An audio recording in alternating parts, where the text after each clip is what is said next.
So here is how we can fix your account cannot be created at this time on Apple ID in your iPhone.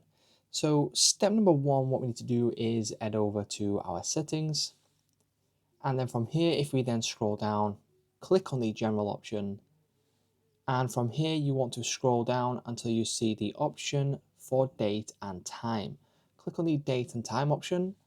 And from here, you now want to make sure that you see the option for set automatically. We need to toggle on this option right here.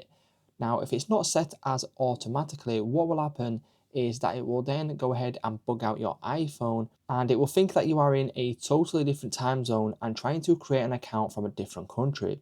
So what you want to do is make sure that you toggle this on and then it will set your time to your local time in your country.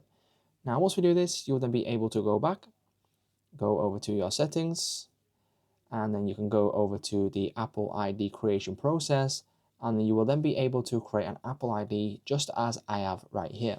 So it's just that simple, guys. That's how you can fix your account cannot be created at this time on your Apple ID on iPhone.